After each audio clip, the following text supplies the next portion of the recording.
انسان میں جو ایک جنسی طلب ہے، اس میں جو ایک شہوت کا مادہ ہے، انسان نے خام خواہ اپنے اوپر قدغنیں عائد کر لی ہیں، اور صحیح اور غلط اور جائز اور ناجائز، ماں بیٹی بیوی میں خام خواہ کی ایک تفریق ہے جو انسان نے قائم کر لی ہے۔ یہ تمام تفریقیں غیر فطری ہیں، اس لیے کہ حیوانات میں ہم یہ دیکھتے ہیں کہ ایسی کوئی تفریق موجود نہیں، بلکہ یہ کہ جیسے پیاس لگے کسی انسان کو تو پانی جہاں سے مل جائے، یا یہ کہ اگر بھوک لگتی ہے تو جہاں سے بھی اس کی انسان تشفی کر لے، اسی طور سے یہ بھی ایک انسان کی طبعی خواہش ہے جیسے وہ ابھرے ویسے ہی اس کو جس طور سے بھی موقع ملے اس کی تسکین حاصل کر لینی چاہیے۔ یہ دو اصل میں فلسفیانہ نقطۂ نظر، اور جیسا کہ میں نے عرض کیا خاص طور پر ادب کے میدان سے، لٹریچر کے میدان سے، خاص طور پر افسانوی انداز میں، ناولوں کے انداز میں، ڈراموں کے انداز میں یہ فکر پھیلایا گیا۔ یہ فکر ہے کہ جس نے مغرب کی تہذیب کا جو یہ سماجی عنصر ہے اسے واقعتاً یہ ہے کہ ایک سنڈاس بنا کر رکھ دیا ہے۔ جیسا کہ میں نے عرض کیا کہ ویسے تو پورے یورپ میں اور اسی کا عکس ہے اس وقت پوری دنیا میں اس تہذیب کے اثرات موجود ہیں، لیکن یہ کہ درجات ہیں، تو درجے کے اعتبار سے دیکھا جائے تو غالباً برطانیہ کا معاشرہ اور اس کے ساتھ یہ اسکینڈینیوین کنٹریز جو ہیں یہ اس معاملے میں اس وقت پوری نوع انسانی کے امام شمار کیے جا سکتے ہیں۔ مجھے چونکہ امریکہ بھی جانے کا اتفاق ہوتا رہتا ہے تو میں نے یہ محسوس کیا کہ امریکی معاشرہ ابھی اس اعتبار سے بہت پیچھے ہے۔ یورپ کو اس میں پیش قدمی کا اور امامت کا شرف حاصل ہو چکا ہے، اور خاص طور پر یورپ میں بھی یہ تین ممالک جو ہیں یہ بہت آگے نکل گئے، چنانچہ شرم اور حیا نام کی کسی شے کا کوئی وجود وہاں نہیں ہے، عصمت و عفت کا کوئی تصور موجود۔ معلوم ہوتا ہے کہ یہ چیزیں انسان کی لغت کی میں سے خارج ہو چکی ہیں، اس کے سوچ کے دائرے سے باہر ہو چکی ہیں، اور اسی کا سب سے بڑا مظہر یہ ہے کہ آپ کو معلوم ہوگا کہ برطانیہ میں بھی یہ قانون منظور ہو چکا ہے، اور اسکینڈینیوین کنٹریز میں بھی، کہ دو مردوں کی شادی بھی ہو سکتی ہے، دو مرد لیگلی قانونی طور پر شوہر اور بیوی کی حیثیت سے رہ سکتے ہیں، قانون انہیں تسلیم کرے گا یہ شوہر ہے اور یہ بیوی ہے۔ اب کس درجے پرورشن، اس درجے فطرت انسانی کا مسخ ہو جانا، یہ چیز کے جو ناقابل قیاس ہے، لیکن یہ کہ بالفعل دنیا کے اندر یہ موجود ہے۔ اور پچھلے دنوں جب مجھے اتفاق ہوا جانے کا سویڈن، تو وہاں معلوم ہوا کہ ایک پاکستانی بھی ہیں، ایک سرحد کے رہنے والے صاحب، جنہوں نے کہ ایک لڑکے سے وہاں شادی کی ہوئی ہے، اور قانونی اعتبار سے وہ میاں اور بیوی کی حیثیت سے وہاں مسلم طور پر زندگی گزار رہے ہیں۔ یہ جو معاملہ ہے، مجھے زیادہ صدمہ جس بات کا ہوا وہ اس پہلو سے کہ اس معاشرے کی جو اچیومنٹس ہیں، جو انہوں نے خوبیاں حاصل کی، ہمارا معاشرہ جو ہے ان کے بارے میں تو سوچنے کو بھی تیار نہیں۔ مثلاً یہ کہ سیاسی سطح پر مساوات، معاشی کفالت کا اصول، کہ کوئی شخص وہاں بھوکا نہیں رہ سکتا، ہر شخص کی گویا کہ کفالت جو ہے وہ ریاست کے ذمے ہے۔ وہ باتیں جو اسلام نے دی تھی، جو حضرت عمر فاروق رضی اللہ تعالیٰ عنہ کے قول منسوب ہے کہ اگر دجلہ و فرات کے کنارے کوئی کتا بھی بھوکا پیاسا مر گیا تو عمر قیامت کے دن ذمہ دار ہوگا۔ یہ نقشہ واقعہ ہے، تسلیم کرنا پڑتا ہے کہ ان لوگوں نے اس چیز کو آج کی دنیا میں بالفعل حاصل کر کے دکھایا ہے۔ سماجی مساوات کا یہ عالم کہ اگر کوئی فائنینس منسٹر، اسے بھی اگر اپنا چیک کیش کرانا ہے تو وہ بھی بینک میں اسی طرح لائن میں لگتا ہے جیسے کوئی عام شہری لگتا ہے۔ یہ سماجی مساوات کہ غریب سے غریب آدمی بھی وہاں پر جو بھی ہے، چاہے وہ ویلفیئر پر زندگی گزار رہا ہو، وہ خود معذور ہو چکا ہو، اور صرف اسے حکومت کی طرف سے جو ہے سہولتیں حاصل ہو، لیکن اس کا بچہ بھی اگر بیمار ہوگا تو اسے وہی علاج میسر آئے گا جو وہاں کسی کروڑ پتی کے بچے کو علاج میسر آئے گا، اور اس کے بچے کو بھی وہی تعلیم ملے گی جو کسی منسٹر کے بچے کو تعلیم حاصل ہو سکے۔ یہ چیزیں جو ان کے ہاں اچھی ہیں فی الواقع، جو اصلاً تو ہماری تھی، لیکن یہ ہے کہ اس وقت اگر ہمیں وہاں پر یہ چیزیں نظر آتی ہیں تو مجھے تو وہی احساس ہوا تھا کہ کتابیں اپنے آبا کی یہ موتی علم و حکمت کے جو دیکھیں، ان کو یورپ میں تو دل ہوتا ہے سی پارا، چیزیں ہماری تھیں لیکن یہ انہوں نے کر کے دکھائی۔ بدقسمتی ہماری یہ ہے کہ ان چیزوں کے بارے میں تو ابھی ہمارے ہاں کوئی سوچ نہیں، ادھر پیش قدمی کا کوئی امکان نہیں۔ ہم سینکڑوں کوس دور ہیں اس سے کہ اس قسم کے کوئی ہم معاشرتی ارتقاء جو ہے اس کے بارے میں سوچ بھی سکے، لیکن جو ان کی گندگی ہے جس نے کہ ان کو تباہ کر کے رکھ دیا ہے، خاندانی نظام ٹوٹ پھوٹ کر رہ گیا ہے۔ جیسا کہ میں نے عرض کیا کہ شرم اور حیا جو ہے وہ ان کی لغت سے خارج ہو چکے ہیں، عصمت و عفت کے الفاظ بے معنی ہو چکے ہیں، یہ وہ گندگیاں ہیں کہ جن کو اپنے اس معاشرے کے اندر لانے کے لیے ہمارے ہاں ایک طبقہ ہے کہ جو پورے طور پر فعال ہے، اگرچہ عددی اعتبار سے اس کی کوئی حیثیت نہیں، وہ ایک بہت ہی حقیر اقلیت ہے، لیکن معنوی حیثیت ہے، اخبارات میں ان کے مضامین چھپتے ہیں، وہ دانشور شمار ہوتے ہیں، سرکاری حلقے جو ہے وہ ان کو سپورٹ کرتے ہیں، ذرائع ابلاغ جو ہے ان تک ان کی رسائی ہے، لہذا اس معاشرے میں تیزی کے ساتھ یہ چیزیں جو ہیں وہ سرایت کرتی چلی جا رہی ہیں۔ بہرحال اس تمہید کے بعد اصلاً مجھے جس موضوع پر گفتگو کرنی ہے میں اس کی طرف آ رہا ہوں۔ میں جہاں تک پردہ اور زنا کے استئصال کے لیے جو دوسری تدابیر اسلام نے اختیار کی ہیں، جہاں تک اس کا تعلق ہے اس پر انشاءاللہ علیحدہ کسی موقع پر تقریر کروں گا۔ آج کے لیے میں نے طے کیا ہے کہ صرف اس مسئلے کو اچھی طرح ہم تھریش کریں، دیکھیں کہ واقعتاً نظریہ مساوات مرد و زن اس میں کوئی حصہ درست ہے یا نہیں ہے، تو کون سا ہے۔ ہمارے سامنے کسوٹی اور معیار جو ہے وہ اللہ کی کتاب ہے، اس کے رسول صلی اللہ علیہ وسلم کی سنت ہے۔ ہمیں ان دونوں چیزوں کے حوالے سے دیکھنا ہے کہ اس نظریے میں صداقت کا ایلیمنٹ کتنا ہے اور دھوکہ اور فریب کا حصہ کتنا ہے۔ میں سب سے پہلے تو یہ عرض کروں گا کہ اسلام بھی دو سطحوں پر عورتوں اور مردوں کے درمیان کامل مساوات کا قائل ہے، لیکن ایک تیسری سطح وہ ہے کہ جس پر وہ ایک فرق کرتا ہے، درجہ بندی کرتا ہے۔ ان دونوں کو علیحدہ علیحدہ سمجھ لینا چاہیے۔ پہلی سطح جس پر کہ اسلام عورت اور مرد کے درمیان کامل مساوات کا قائل ہے، وہ شرف انسانیت ہے۔ مرد بھی انسان ہے، عورت بھی انسان ہے۔ جو شرف انسانیت ہے اس میں مرد اور عورت برابر کے شریک ہیں۔ اگر کسی کے ذہن میں یہ تصور ہے کہ عورت کا وجود ایک گھٹیا وجود ہے، عورت ایک کمتر وجود کی حامل ہے، تو یہ خالص غیر قرآنی اور غیر اسلامی نقطہ نظر ہے۔ بدقسمتی سے بعض دوسرے معاشروں کے اثرات ہمارے ذہنوں میں بھی آ گئے۔ خود عیسائی معاشرے کا بنیادی تصور یہ تھا کہ عورت ہے ہی گناہ کی گٹھڑی، مجسم برائی، یہ ایو سے ایول کا لفظ بنا ہے۔ حضرت حوا کے لیے ان کے ہاں لفظ ایو ہے، اور ایو سے ایول ہے، ایول برائی کو کہتے ہیں، یعنی یہ کہ عورت کا تو سارا وجود ہی سرتاسر برائی ہے۔ یہ چیزیں کچھ مختلف ذرائع سے ہمارے ذہنوں میں بھی آئی ہیں۔ پھر یہ کہ یہ معاشرہ جو ہے ہمارا، جو پس منظر ہے تاریخی ہندو معاشرہ، اس میں بھی عورت کے گھٹیا ہونے کا تصور موجود ہے۔ تو سب سے پہلے یہ کہ ہمیں اپنے قلوب کا، اذہان کا جائزہ لے لینا چاہیے کہ اگر اس طرح کا کوئی جرثومہ ہمارے فکر میں ہے تو یہ خالص غیر قرآنی، غیر اسلامی۔ شرف آدمیت جس کا نام ہے، اس میں عورت اور مرد برابر اور مساوی طور پر شریک ہے۔ میں نے اس کے ضمن میں آپ کے سامنے ایک تو آیہ مبارکہ پڑھی ہے سورہ نساء کی۔ آپ کو معلوم ہے کہ معاشرتی مسائل پر قرآن مجید کی جامع ترین سورت سورہ نساء ہے۔ اس کا آغاز ہی اس سے ہوتا ہے کہ یا ایھا الناس، اے لوگو، اتقوا ربکم الذی خلقکم من نفس واحدۃ وخلق منها زوجہا وبث منہما رجالا کثیرا ونساء۔ اے لوگو، اپنے اس رب کا تقوی اختیار کرو جس نے تمہیں ایک انسانی جان سے پیدا کیا، اسی سے اس کا جوڑا بنایا، اور ان دونوں سے کثیر تعداد میں مردوں اور عورتوں کو زمین میں پھیلا دیا۔ گویا کہ پوری نوع انسانی ایک انسانی جوڑے کی نسل ہے۔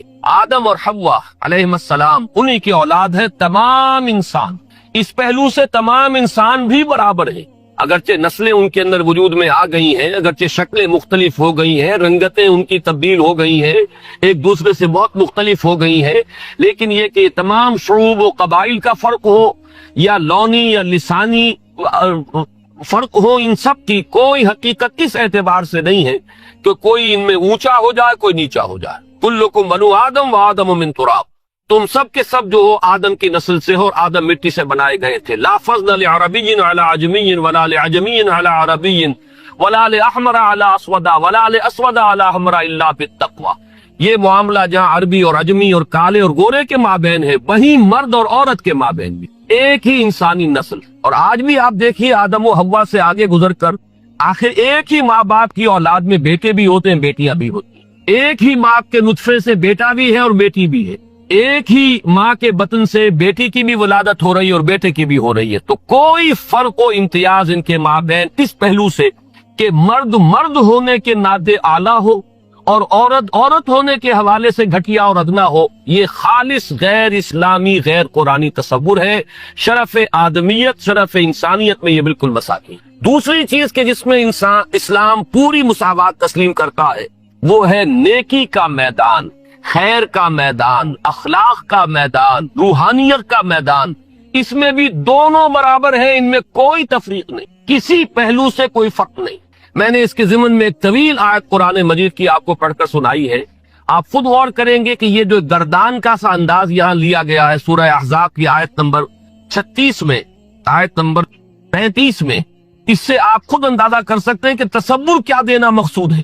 ان المسلمین والمسلمات، بے شک مسلمان مرد مسلمان عورتیں، والمومنین والمومنات، مومن مرد مومن عورتیں، والقانتین والقانتات، فرما بردار مرد فرما بردار عورتیں، والصادقین والصادقات، راست باز مرد راست باز عورتیں، والصابرین والصابرات، صبر کرنے والے مرد اور صبر کرنے والی عورتیں، والخاشعین والخاشعات، اللہ سے خشوع کا تعلق رکھنے والے، اللہ کے سامنے جھکنے والے مرد اور جھکنے والی عورتیں، والمتصدقین والمتصدقات، اور صدقہ دینے والے مرد اور صدقہ دینے والی عورتیں، والصائمین والصائمات، اور روزہ رکھنے والے مرد اور روزہ رکھنے والی عورتیں، والحافظین فروجہم والحافظات، اور اپنی شرمگاہوں کی حفاظت کرنے والے مرد اور اپنی شرمگاہوں کی حفاظت کرنے والی عورتیں، والذاکرین اللہ کثیرا والذاکرات، اور اللہ کا ذکر کثرت سے کرنے والے مرد اور اللہ کا ذکر کثرت سے کرنے والی عورتیں، اعد اللہ لہم مغفرۃ واجرا عظیما، اللہ نے ان سب کے لیے تیار کی ہوئی ہے، فراہم کی ہوئی ہے مغفرت بھی اور بہت بڑا اجر۔ یہ سارا جو ہے اس آیت کا ماحصل کیا ہے؟ یہ تمام وہ اوصاف ہے کہ جو مطلوب ہے، یہ محاسن ہے، یہ بھلائیاں ہیں، یہ نیکیاں ہیں، یہ اعلیٰ اقدار ہے جو اسلام چاہتا ہے کہ انسانوں کے اندر پروان چڑھے، اور اس آیت کا انداز بتا رہا ہے کہ اس میں کوئی فرق و تفاوت نہیں ہے، کسی کے لیے کوئی معاملہ نہیں ہے کہ عورتوں کے لیے یہاں جو ہے داخلہ ممنوع ہے یا عورتیں اس مقام تک رسائی حاصل نہیں کر سکتی، بلکہ یہ کہ نیکیوں میں۔ بزار اور ترمذی میں حضرت عبداللہ ابن مسعود سے نبی صلی اللہ علیہ وسلم یہ ارشاد نقل ہوا ہے، ان المرأۃ عورۃ، عورت چھپا کر رکھنے کی چیز ہے۔ ان المرأۃ عورۃ فاذا خرجت، جب وہ گھر سے نکلتی ہے، استشرفت شیطان، اب شیطان جو ہے اس کو طاق میں رکھتا، واقرب ما تکون بروحۃ ربہا وہی فی قعر بیتہا، وہ اپنے رب کی رحمت سے قریب ترین ہوتی ہے جبکہ اپنے گھر کے بھی کسی اندرونی حصے۔ اسی لیے فرمایا مردوں کے لیے مسجد میں نماز افضل 28 گنا ہو، اور عورت کے لیے گھر کی نماز مسجد سے افضل، گھر کے صحن کی مسجد سے افضل، دالان کی صحن سے افضل، کمرے میں اس سے افضل، اور کمرے کی کو بغلی کوٹھڑی ہے تو اس میں سب سے افضل۔ یہ احادیث نبی اکرم۔ عبداللہ ابن احمد ابن حنبل نے زوائد الزہد میں اور ابن ابی شیبہ نے ابن سعد نے اپنی کتابوں میں مسروق کی روایت نقل کی ہے کہ حضرت عائشہ جب تلاوت قرآن کرتے ہوئے اس آیت پر پہنچتی تھی، وَقَرْنَ فِي بُيُوتِكُنَّ، تو بے اختیار رو پڑتی، قرآن کے گھروں میں رہو۔ حضرت عائشہ نے شہادت عثمان کے بعد باہر نکل کر لشکر کی تیاری، پھر ساری عمر افسوس نہ کہ میں نے غلط۔ حافظ ابو بکر بزار حضرت انس سے روایت کرتے ہیں کہ عورتوں نے حضور سے عرض کیا کہ ساری فضیلت مرد لوٹ کے لے گئے، وہ جہاد کرتے ہیں، خدا کی راہ میں بڑے بڑے کام کرتے ہیں، ہم کیا عمل کریں کہ ہمیں بھی مجاہدین کے برابر اجر مل سکے؟ جواب میں آپ نے فرمایا، من قاتل منکن فی بیتہا فإنہا تدرک عمل المجاہدین، تم میں سے جو شخص اپنے گھر میں بیٹھی رہے گی وہ مجاہدین کا اجر حاصل کرتا۔ یہ ایک ہوا کا رخ ہے، بتایا جا رہا ہے، یہ نظام ہے جس کو اس شکل میں دیا جا رہا۔ اب آئیے سورہ نور کی طرف۔ یا ایھا الذین آمنوا لا تدخلوا بیوتا غیر بیوتکم حتی تستأنسوا وتسلموا علی اہلہا ذالکم خیر لکم لعلکم تذکرون۔ اہل ایمان مت ہرگز مت داخل ہو اپنے گھروں کے علاوہ کسی اور گھر میں جب تک کہ تم ان کے ساتھ مانوس نہ ہو جاؤ، اذن نہ لے لو، ان پر سلام نہ کرو، یہی تمہارے لیے خیر ہے۔ اس کے بعد تفصیل آئی ہے، اس میں میں اس وقت نہیں جا رہا۔ اور جو لوگ اس پر عمل نہیں کرتے ان کے بارے میں قرآن مجید حضور کیا کچھ فرما رہے ہیں یہ آپ سن لیجیے، بہت سخت احکام۔ عن ابی ہریرہ رضی اللہ عنہ ان رسول اللہ صلی اللہ علیہ وسلم قال لو ان امرأ اطلع عليك بغیر اذن فخذفته بشاة ففقعت عینه ما كان عليك من جناح، متفق علیہ، بخاری اور مسلم دونوں کی۔ اگر کوئی شخص تمہارے گھر میں بغیر اجازت کے داخل ہو جائے اور تم اس کی سزا کے طور پر اس پر کنکریاں پھینکو اور اس کی آنکھ پھوٹ جائے کنکری سے تو تم پر کوئی گناہ نہیں۔ بغیر اجازت کے گھر میں آ گیا ہے، بغیر اذن کے، بغیر استئذان کے کنکریاں مارو اور کنکری سے آنکھ پھوٹ جائے، فما کان علیک من جناح، کوئی حرج نہیں۔ اب آ رہی ہے اصل آیت، قل للمؤمنین یغضوا من ابصارہم ویحفظوا فروجہم ذالک ازکی لہم ان اللہ خبیر ما یصنعون وقل للمؤمنات یغضضن من ابصارہن ویحفظن فروجہن ولا یبدین زینتہن الا ما ظہر منہا وَلْيَضْرِبْنَ بِخُمُرِهِنَّ عَلَى جُيُوبِهِنَّ وَلَا يُبْدِينَ زِينَتَهُنَّ إِلَّا لِبُعُولَتِهِنَّ أَوْ آبَائِهِنَّ أَوْ آبَاءِ بُعُولَتِهِنَّ أَوْ أَبْنَائِهِنَّ أَوْ أَبْنَاءِ بُعُولَتِهِنَّ أَوْ إِخْوَانِهِنَّ أَوْ بَنِي إِخْوَانِهِنَّ أَوْ بَنِي أَخَوَاتِهِنَّ أَوْ نِسَائِهِنَّ أَوْ مَا مَلَكَتْ أَيْمَانُهُنَّ أَوِ التَّابِعِينَ غَيْرِ أُولِي الْإِرْبَةِ مِنَ الرِّجَالِ أَوِ الطَّفْلِ الَّذِينَ لَا يَظْهَرُوا عَلَى عَوْرَاتِ النِّسَاءِ ولا يضربن بأرجلهن ليعلم ما يخفين من زينتهن وتوبوا إلى الله جميعا أيها المؤمنون لعلكم تفلحون۔ یہ لمبی آیت۔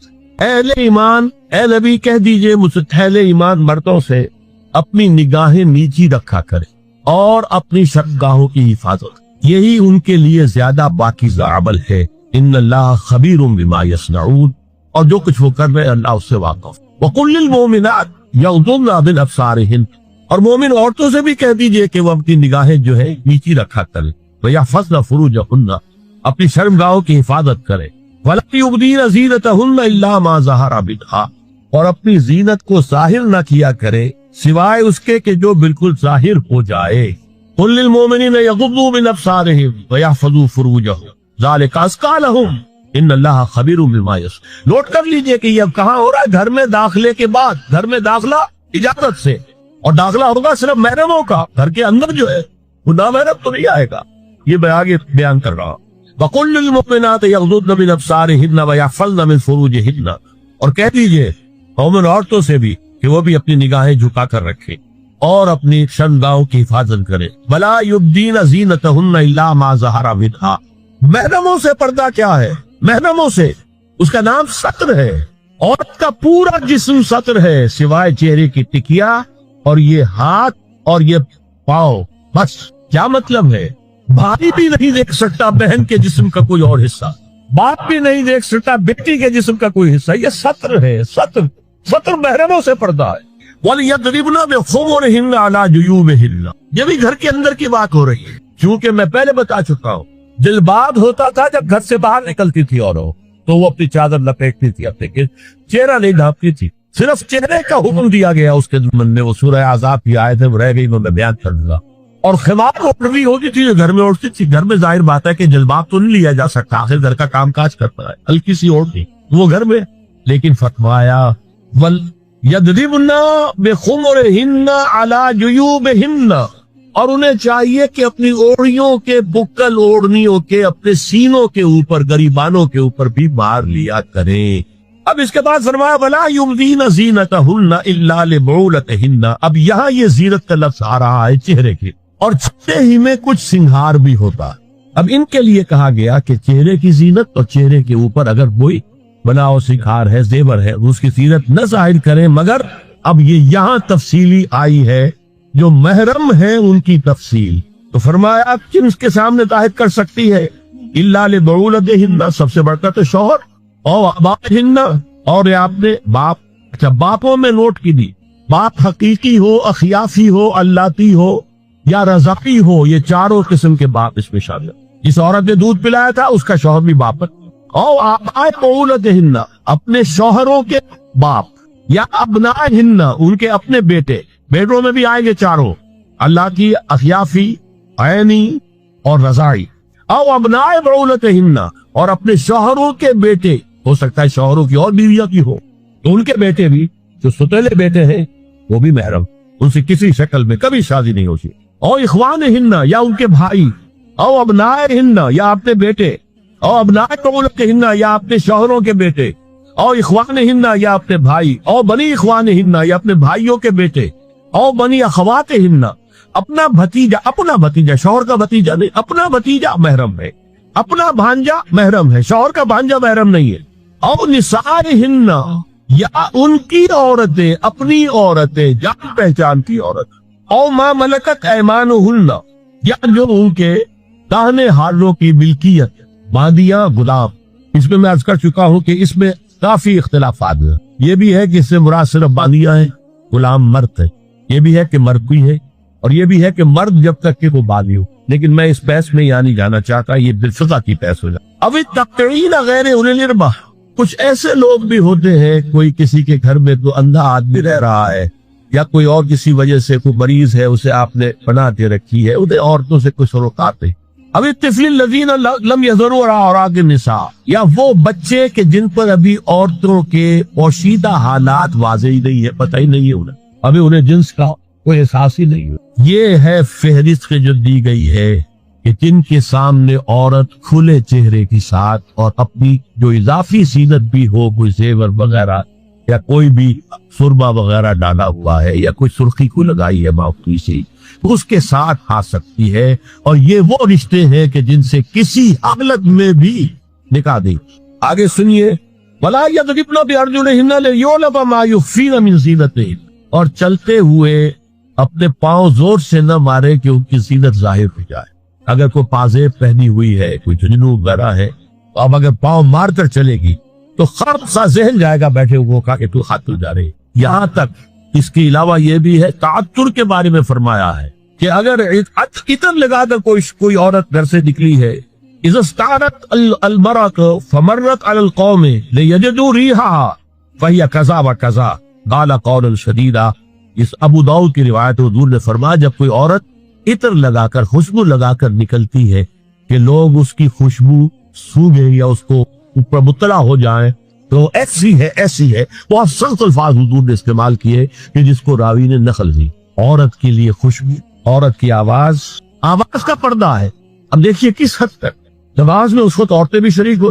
اگرچہ حضور نے فرمایا مردوں کی صف بہترین سب سے آگے والی ہے اور سب سے بری صف سب سے پیچھے ہے، کیونکہ اس کے پیچھے پھر عورتوں کی صف ہوتی، اور عورتوں کے لیے سب سے اچھی صف سب سے پچھلی والی ہے اور سب سے بری سب سے آگے والی ہے.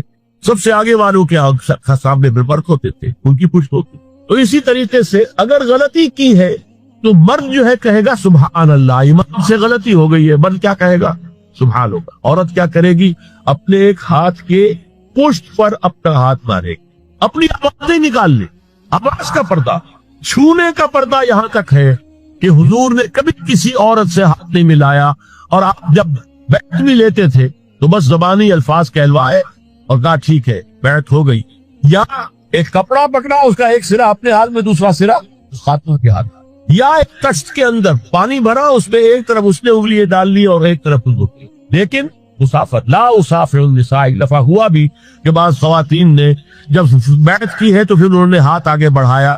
مسافر کے لیے حضور نے فرمایا انی لا اسافر النساء، میں عورتوں سے مسافرہ نہیں کرتا. یا ایھا النبی قل لازواجک وبناتک ونساء المؤمنین یدنین علیہن من جلابیبہن ذلک ادنی ان یعرفن فلا یؤذین وکان اللہ غفورا رحیما. اے نبی صلی اللہ علیہ وسلم کہہ دیجئے اپنی بیٹیوں سے اور 10 محرم کے اپنی روزے کے بیویوں بارے سے میں تفصیل اور بتائیں. مسلمانوں کی خواتین سے. اب دیکھیے یہ سورہ احزاب ہی میں ہو رہا ہے. شروع میں کیا نثار نبی سے بات ڈلی، استیزان بھی صرف نبی کے گھر میں داخل نہ ہو کے بعد، آگے چل کر سورہ احزاب ہی میں عام بھی کر دیا. قل لازواجک وبناتک ونساء المؤمنین، کہہ دیجئے اپنی بیویوں سے، اپنی بیٹیوں سے اور اہل ایمان کی خواتین